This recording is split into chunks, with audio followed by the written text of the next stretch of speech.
चलो हाँ, ध्यान देना, हमने पढ़ ली कहाँ तक?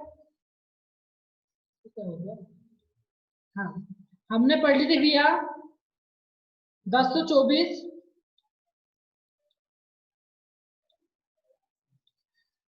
पेटाबाइट पढ़ ली थी।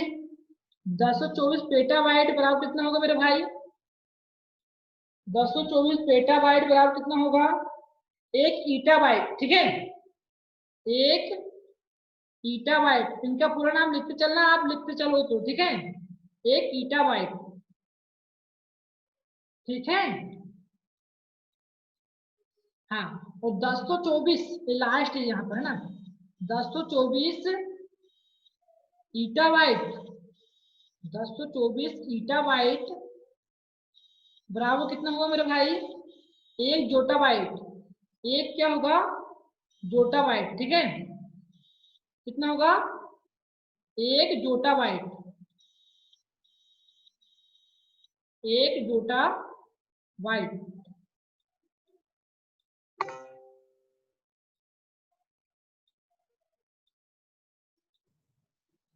समझ में आया कि नहीं आया? इसको हम इंग्लिश में लिखते हैं जेड और बी। चलो आगे हो गया इतना समझ में ना, बड़ी अच्छी बात है। चलो जी, कुछ चीज पूछ रहे हैं हम, बताना आपको, हाँ, बताओगे ना?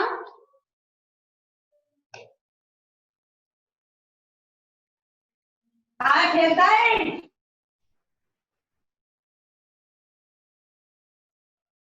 चलो बताना, एक समुद्री मील, एक नॉटिकल मील, एक नॉटिकल मील बराबर कितना होता है? 1.85 किलोमीटर। बढ़िया।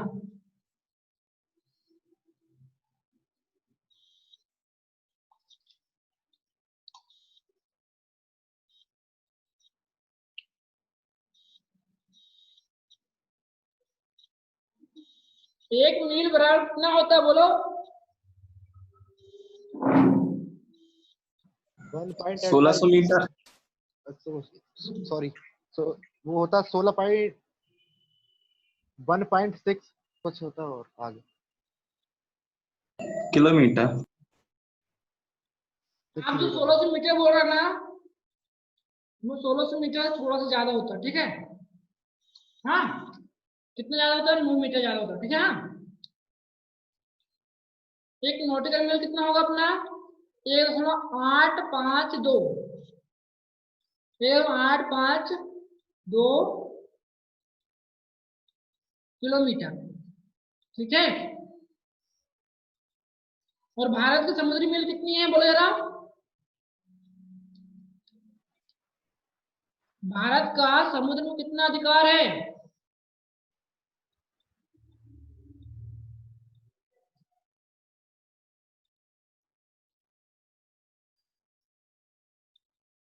तेरह नॉटिकल मील ना, ध्यान रखना। भारत का समुद्र में कितना अधिकार है? 13 नॉटिकल मील। कोई दिक्कत?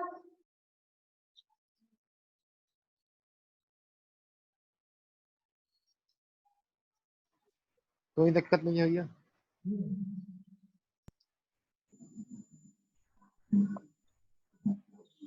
चलो जी, बताना, युद्ध पूछ रहे हैं हम आपसे ना।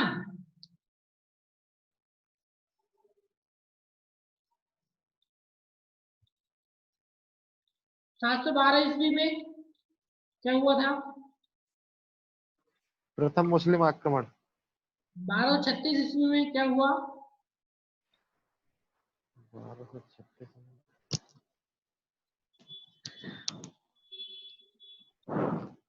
1206 में क्या हुआ?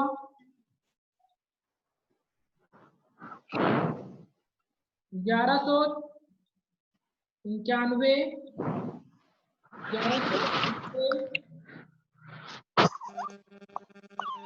अराइन का प्रथम युद्ध। 1193।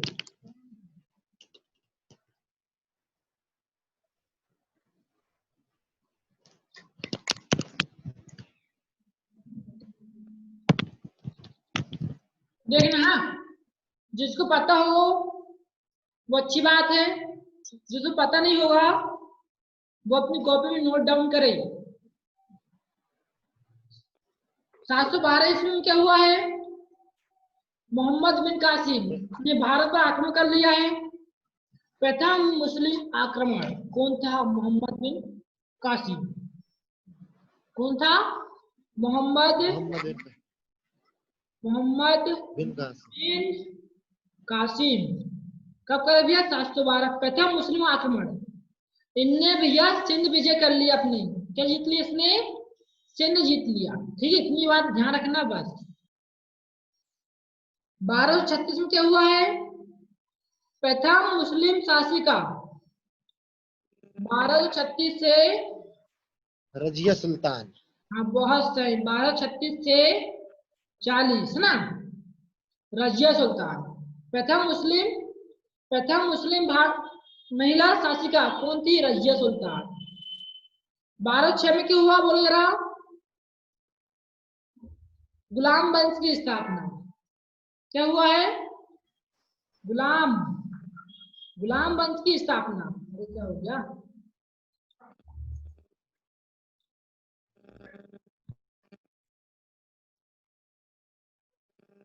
ठीक है, क्या हुआ मेरे भाई?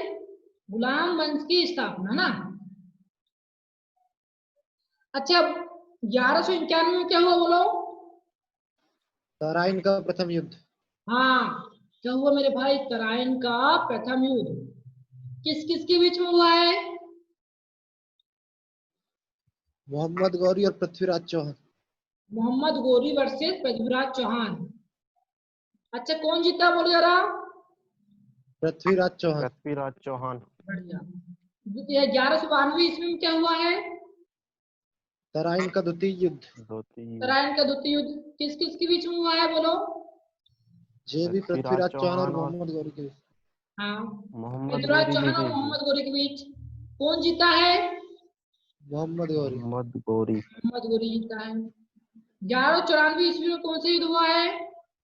चंदवार का युद्ध। चंदावार। चंद्रवार का युद्ध ना। किस किस के बीच में हुआ है? मोहम्मद गौरी और जयचंद के बीच।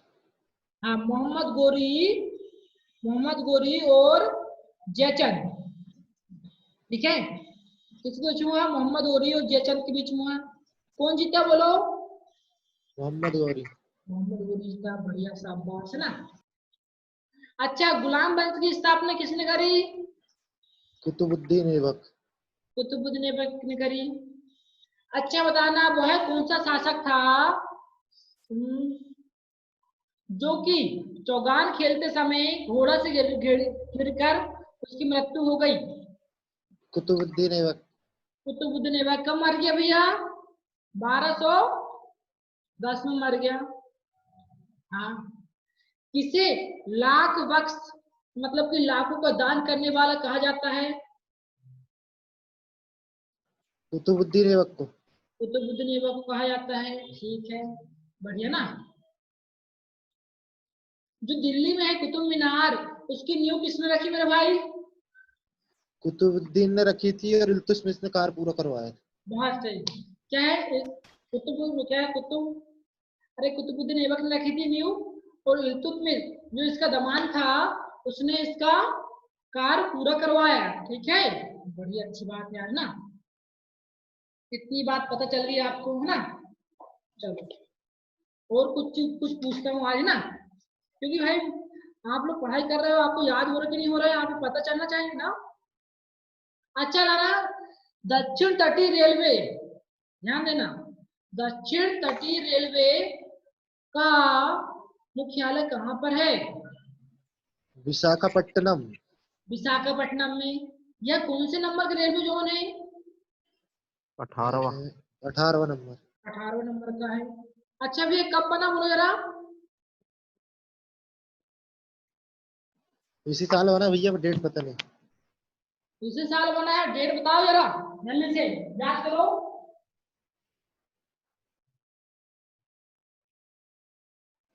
2020। गलत।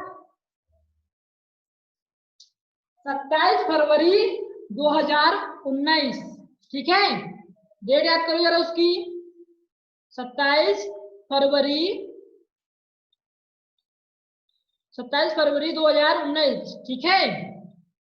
कोई दिक्कत नहीं होना चाहिए ना यहाँ तक। अच्छा बढ़िया ना। चलो बताओ मुझे WHO का पूरा नाम क्या है? World health organization. World health organization, बढ़िया है। मतलब हिंदी में क्या होगा? विश्व स्वास्थ्य विश्व संगठन। स्वास्थ्य संगठन। इसकी स्थापना कब हुई मेरे भाई? 7 अप्रैल 1948। अच्छा, विश्व स्वास्थ्य संगठन दिवस कब मनाया जाता है? 7 अप्रैल को। हाँ बढ़िया, 7 अप्रैल को ना, ठीक है। इतनी बात। अच्छा, इसके प्रमुख कौन है अभी बोलो जरा, ये पूछा जा सकता है मेरे भाई। एंटोनियो गुटेरस, पुर्तगाल से बिलोंग करते हैं। एंटोनियो गुटेरेस, क्या बोल रहे हो यार आप यार? आप किसको बता रहे हो? संयुक्त राष्ट्र संघ को बता रहे हो क्या? वो सॉरी, यूएनओ। टेड्रोस एडहानोम तो नहीं? हाँ, कौन है बोलो जरा इसका? टेड्रोस एडहानोम। हाँ सही है भाई ना। टेड्रोस अधनोम है ना, क्या होना इसे प्रमुख? टेड्रोस अधनोम, ध्यान रखना। इसे प्रमुख कौन है मेरे भाई? टेड्रोम।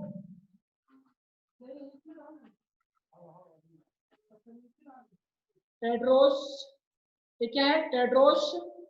टेड्रोस क्या है यहाँ पर? अधनोम। टेड्रोस अधनोम करके ना, अधनोम, ठीक है। जिसके पास नहीं लिखा है वो लिख लेगा भैया। और ये कौन से देश के थे? कौन से देश के भी है? इथोपिया। कहाँ के हैं? इथोपिया के, ध्यान रखना। ठीक है। इसका मुख्यालय कहाँ पर बता जरा WHO के? Geneva Switzerland. हाँ जिनेवा स्विट्जरलैंड, ध्यान रखना। जिनेवा, WHO का मुख्यालय कहाँ पर है?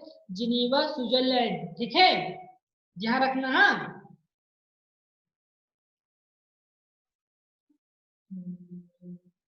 बढ़िया। अच्छा, भारत का स्वास्थ्य मंत्री कौन है वर्तमान में? भारत के वर्तमान स्वास्थ्य मंत्री कौन है?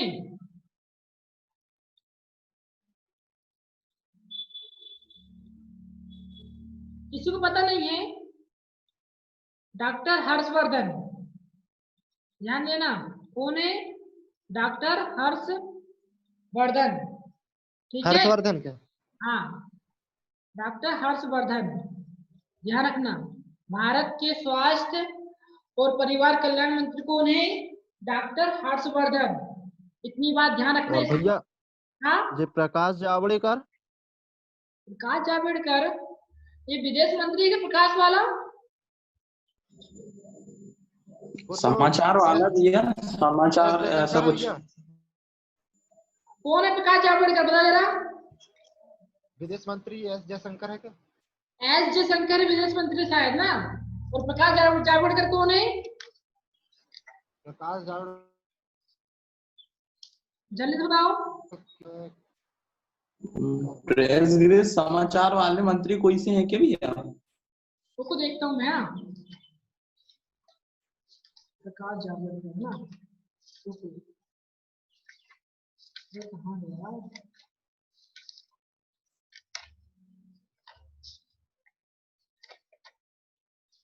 भाई WHO पूछा जा सकता है, ध्यान रखना, इतनी बात है ना। चलो उसको देख रहे प्रकाश जावड़ेकर क्या है, कोई बताया क्या है? किसी नेट में सर्च मारा? केंद्रीय जनसाधन मानव संसाधन विकास मंत्री हैं। हाँ मानव संसाधन विकास केंद्रीय मानव संसाधन। हाँ केंद्रीय विकास मानव संसाधन मंत्री ना, ऐसे कुछ है प्रकाश जावड़ेकर ना, बढ़िया। तो आपको WHO याद होना चाहिए क्योंकि बहुत ही चर्चा में रहा अभी ना। अगर करंट बनना चाहेगा पेपर में आपके तो यहाँ से पूछ लेगा, या WHO की फुल फॉर्म पूछ लेगा, ये कब गठित हुए। उद्योग मंत्री है भैया, हाँ उद्योग मंत्री केंद्रीय। उद्योग मंत्री है प्रकाश जावड़ेकर ना, ठीक है। चलो हम जो पूछ रहे हैं बताना जरा आप, है ना, ठीक है। इतनी पता चल गई आपको ना, बढ़िया अच्छी बात है यार, है ना।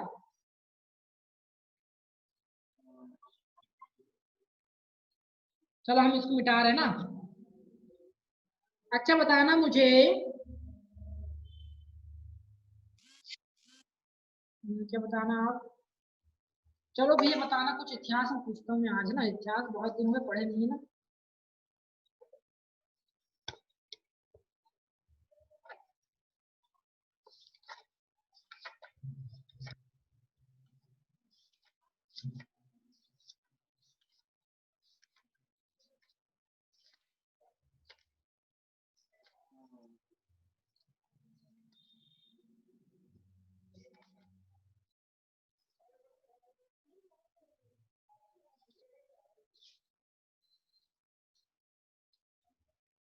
ध्यान देना। अच्छा बताओ जरा मुझे आप बताना,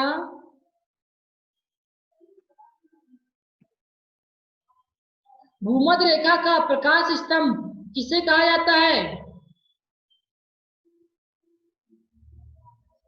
भूमध्य रेखा, ओ सॉरी भूमध्य रेखा बोल रहे हैं, भूमध्य सागर का क्या है?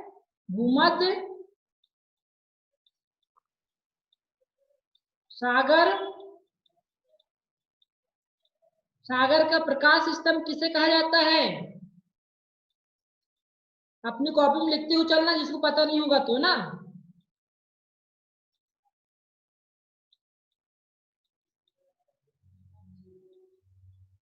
भूमध्य सागर का प्रकाश स्तंभ बोलो जरा भैया, किसे कहेंगे? किसी पता नहीं है?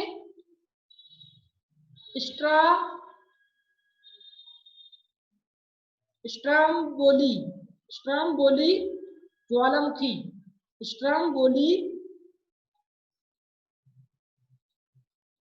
ज्वालामुखी, लिख लो यार इसको, स्ट्रम्बोली ज्वालामुखी ना। भूमध्य सागर का प्रकाश स्तंभ किसे कहेंगे? स्ट्रम्बोली, स्ट्रम्बोली ज्वालामुखी को ना, क्या है? ज्वालामुखी है।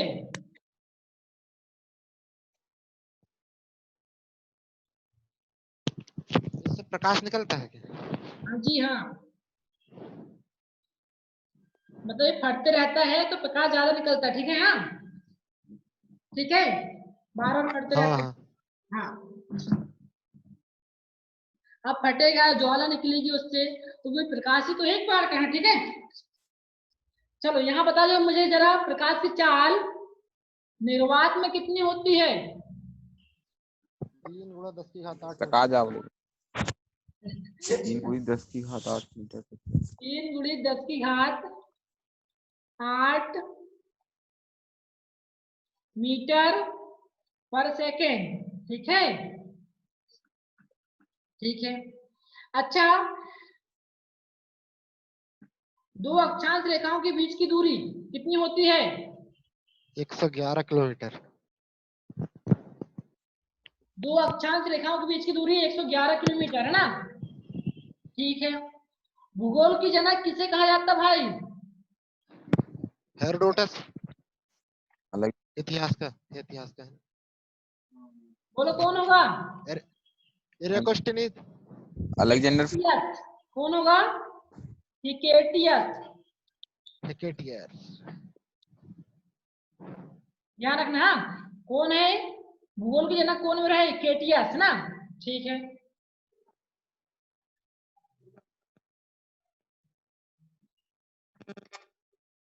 चलो बताना मुझे,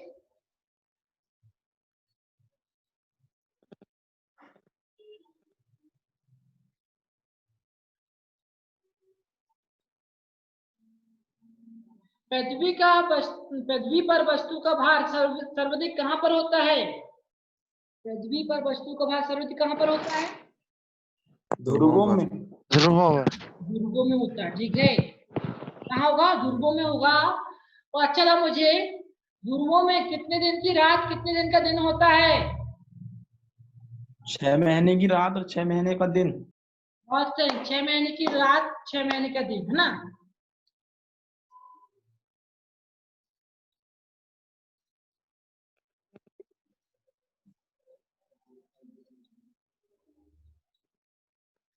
नीलगिरी की सर्वोत्तम चोटी का नाम क्या है? दोदा बेटा। दोदा बेटा, सही है ना। हनुमान मोदी दोदा बेटा है, दोदा बेटा, ठीक है। टोडा वेट्स। हाँ। अच्छा अच्छा बताना मुझे, दक्षिण भारत की सबसे लंबी नदी कौन सी है? तो हाँ नदी बता दे जल्दी से। गोदावरी। गोदावरी। दक्षिण भारत की सबसे ऊंची चोटी कौन सी है? कंचनजंगा। हनुमान मोदी होगी। हाँ, अन्नाई मुडी है ना। अन्नाई मुदी बोलते हैं और अन्नाई मुडी बोलते हैं ना। कहाँ की बोलो जरा। तमिलनाडु। तमिलनाडु नहीं, केरल में है, ठीक है। अच्छा हाँ। तमिलनाडु के। हाँ ठीक है ना। हाँ। कपास उत्पादन में अग्रणी राज्य कौन सा वर्तमान में? गुजरात। गुजरात है, ये तो रट गया आपको यार, है ना। ठीक है। कौन सी नदी डेल्टा बनाती है?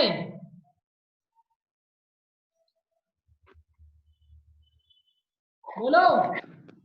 गंगा ब्रह्मपुत्र। जम्मू। गंगा नदी डेल्टा बनाती है, ध्यान रखना। हाँ, गंगा नदी डेल्टा डेल्टा बनाती है। जो भैया गंगा और आपके गंगा और पूर्वी की ब्रह्मपुत्र ओर दोनों गिरे, बनाते हैं ना। जो कहाँ पर गिरे, जो अरब नदी सागर। बंगाल की खाड़ी में गिरे, उसमें कौन सी क्या बनाएगी वो? डेल्टा बनाएगी। राजू, डेल्टा किसे कहते हैं? डेल्टा मतलब दो दो नदियों के बीच में जो स्थान छूटा रहता है ना। नहीं नहीं, कोई बताएगा अच्छे से, डेल्टा दूर किसे से कहेंगे? दूर से बहा के लाई गई मिट्टी को। हाँ बहुत सही। देखना, दूर से अच्छा जो लंबी नदी होगी ना, दूर से बहाकर लाई गई मिट्टी या कंकड़ या पत्थर, जो समुद्र से मिलने से पहले इकट्ठे हो जाते हैं, हम उसे क्या कहते हैं? डेल्टा कहा जाता है। समझ में आया आपको, है ना। अच्छा, एंचुरी या एस्चुरी कौन सी नदी बनाती है भारत में? बोलो जरा। नर्मदा और ताप्ती।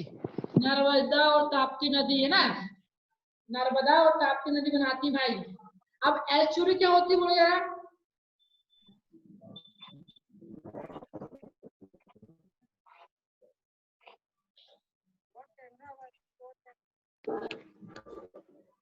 कोई बोलेगा एस्चुरी क्या होगी?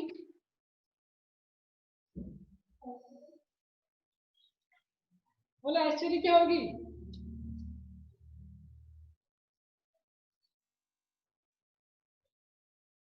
किसी को पता नहीं है? नहीं है ये। एस्चुरी मतलब कि यार गड्ढा करना। आप देखे होंगे नर्मदा नदी पर, हाँ, कौन सा वाहन है वहां, पता जरा कौन सा वो है? धुआंधार देखे होंगे आपने भविष्य में ना। अरे देखे होंगे भूतकाल, जलप्रपात। है ना। तो वो धुआंधार क्या है? एकदम गड्ढे करते हुए जा रहे हैं ना नदी, तो क्या होगा अपनी?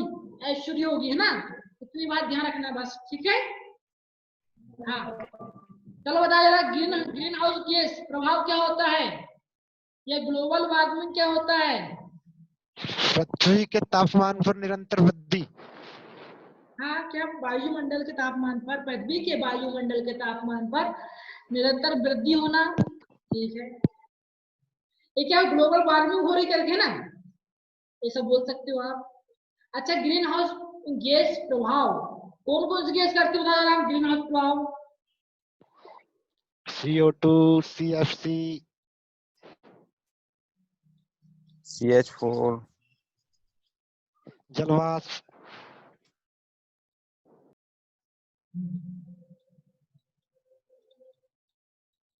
देखा, ग्रीन हाउस प्रभाव देखना है भाई, ठीक है।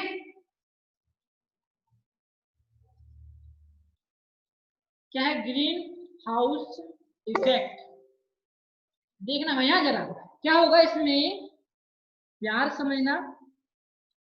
इसमें मुख्यतः कौन कौन सी गैस होती है? सबसे पहले सबसे अधिक कौन करेगा अपना? जलवाष्प। ठीक है, कौन करेगा सबसे अधिक? जलवाष्प हो गया। दूसरे में कौन सा होगा? CO2 होगा, CO2 होगा। तीसरे में होगा अपने मीथेन होगी, मीथेन। चौथे में क्या होगा? CFC, CFC। ठीक है, कहीं दिक्कत है यहाँ तक? बोलो जरा, किसी को दिक्कत है भाई यहाँ तक? सेकंड वाला क्या लिखा भैया? H2 नहीं, H2O नहीं आता इसमें ना। इसमें एक मिनट में देख लेता हूँ ना, एक ग्रीन हाउस ना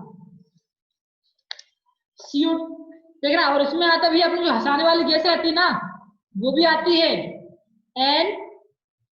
N2O। ध्यान देना आप प्यार से। अगर आपसे पूछा जाए क्वेश्चन, तो आपसे पूछा जाए सबसे अधिक जो अपना ग्रीन हाउस प्रभाव है ना, वो कौन करता है, तो आप क्या बोलोगे? जलवाष्प। क्या बोलोगे? जलवाष्प। ठीक है, समझ में आ रहा है? क्या बोले? जलवाष्प। अगर जलवाष्प ऑप्शन में नहीं हुआ ना, तो कौन सा होगा? बोलो जरा।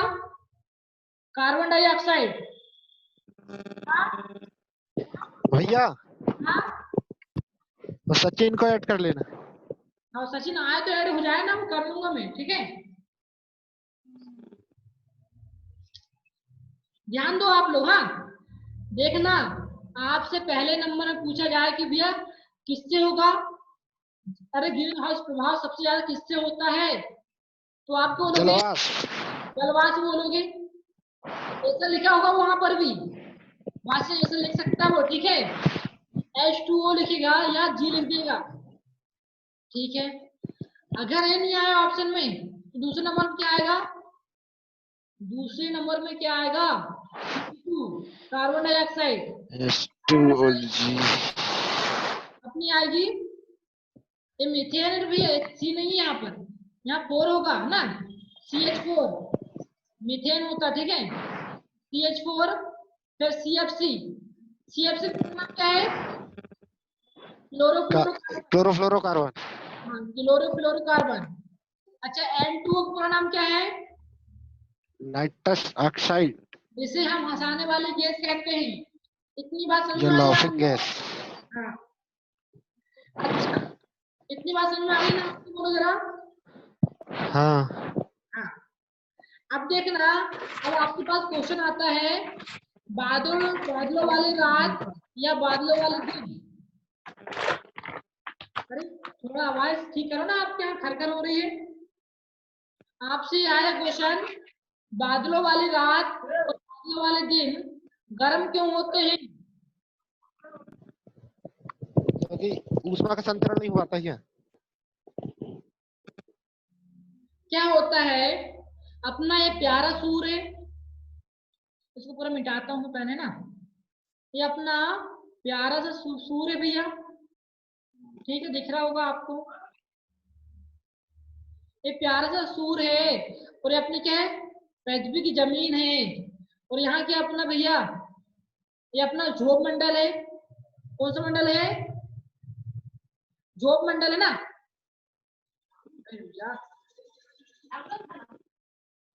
अरे यार बन नहीं रहा ना। ये अपना ध्रुव मंडल में क्या होते हैं? अपने बादल होते हैं, आप सबको पता होगा। अरे जो भी बादलों वाली घटनाएं होती हैं, कौन से मंडल में होती है? आप बोलोगे मंडल। ध्रुव मंडल में होती है। ठीक है, अच्छा था, मुझे सूर्य से कितनी किरण निकलती, बोलो जरा आप बोलोगे भैया सूर्य से ना 3 किरण निकलती हैं। कितने निकलती हैं? 3 निकलती हैं। कौन कौन सी निकलेगी? आप बोलोगे भैया पहली तो निकल गई आपकी, क्या हमने बोल दी? अवरक्त तरंग। क्या बोल दिया आपने? अवरक्त तरंग। भाई जो हमें गर्मी लगती है ना, वो किसकी वजह से गर्मी लगती है? अवरक्त तरंग की वजह से लगती है। दूसरी कौन सी होगी? प्रकाश तरंग हो गई। कौन सी होगी? प्रकाश हो गई, है ना। प्रकाश से कोई गर्मी नहीं लगती, ध्यान रखना। हाँ, और तीसरी होगी अपनी अल्ट्रावायलेट। अल्ट्रावायलेट मतलब होगी अपनी पराबैंगनी किरण हो गई। परावैंगनी। हाँ, लेकिन हमें बता रहे हैं इन दोनों से ना गर्मी नहीं लगती है। गर्मी किससे लगती है? गर्मी भैया किससे लगेगी? अवरक्त किरण। अवरक्त। अवरक्त। बहुत सही। अब देखना, ये अवरक्त किरण तो यहाँ पर निकल जाएगी, ये बादलों को छीन छीन कर यहाँ से निकल गई, ठीक है। कुछ इसकी एनर्जी इस पर वेस्ट हुई बादलों से छीनने के कारण, है ना। अब यहाँ पर टकराई, अब फिर ये वापिस ना भाई, ये ना बादलों के कारण ना वापिस नहीं जा पाती है। क्या है?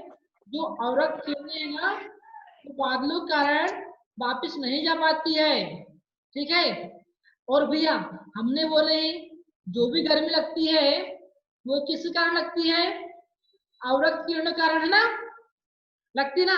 तो यहाँ पर बहुत सारी अवरक्त किरण इकट्ठी होती जाती है, ठीक है, इकट्ठी होती जाती है। समझ पा रहे मेरी बात? हाँ कि नहीं? हाँ। तो भैया क्या बादलों वाली रात क्यों होती है?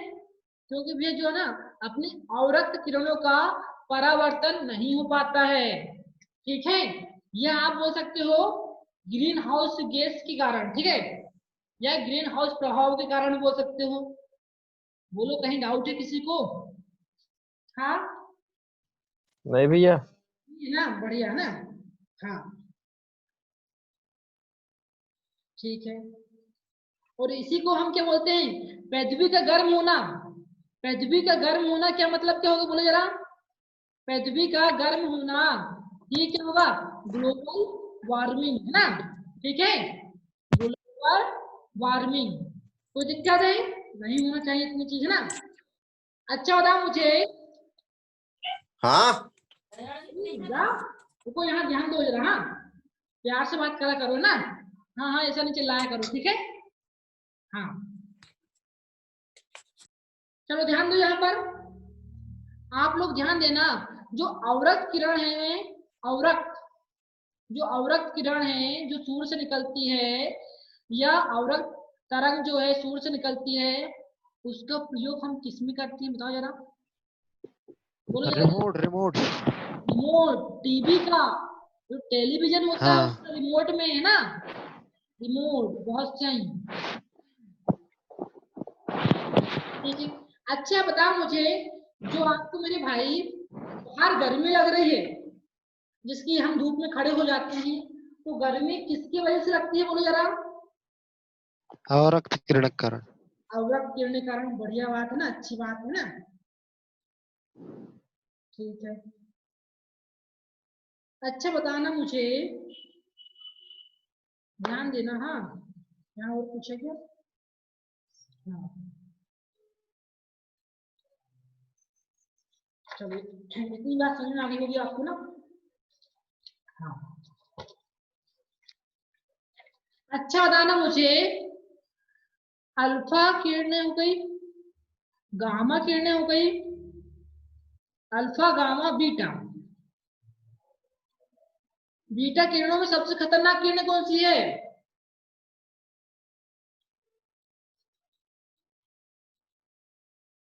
हाँ, पता नहीं। ध्यान, सबसे खतरनाक किरणें कौन सी भी है? गामा किरणें, है ना। कौन सी है? गामा किरणें, ध्यान रखना। और भैया गामा किरणें का इतना बड़ा प्रभाव होता है कि इंसान को पंगु, पंगु मतलब क्या होगा? विकलांग बना दे, ठीक है, गामा किरणें, है ना। ध्यान रखना इतनी बात। वेदन क्षमता, वेदन क्षमता अधिक होती। वेदन क्षमता सबसे अधिक होती है, बहुत सही है ना, ठीक है। अच्छा मुझे बताना आप, जो गामा किरणें होती हैं, ठीक है, बड़ी अच्छी बात है ना। गामा की किरणें का प्रयोग किसमें करते हैं बता जरा आप लोग। गामा किरणें किससे निकलती हैं? स्रोत क्या है इसका?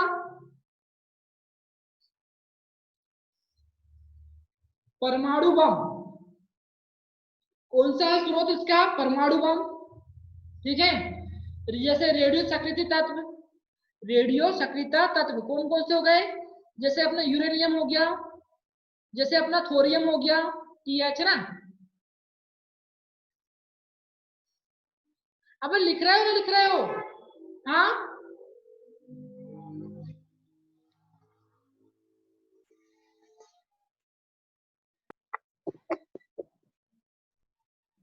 हाँ भैया लिख रहा है।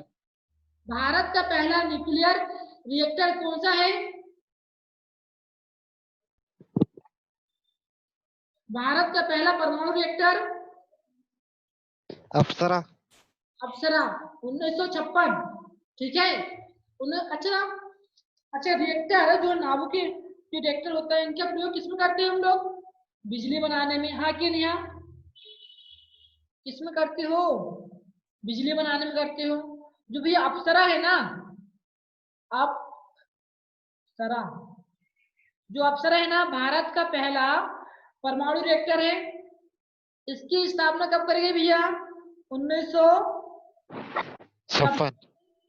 ठीक है, 1956 में। आप बोलो कहां पर, कहां करी गई मेरे भाई? ट्रामे महाराष्ट्र। हाँ, भामा, भामा, भामा में आता है, भामा में करे। ठीक है, भामा कहां पर आता है? बोलो जरा। महाराष्ट्र। महाराष्ट्र में आता है। और किसकी अध्यक्षता में करी गई है? डॉक्टर होमी बाबा। जागीर बाबा। हाँ, डॉक्टर होमी जहांगीर बाबा। ठीक है, ध्यान रखना। हाँ, कोई दिक्कत यहाँ तक नहीं है ना? दिक्कत? चलो जल्दी से जोड़ो 10 मिनट के लिए, है ना?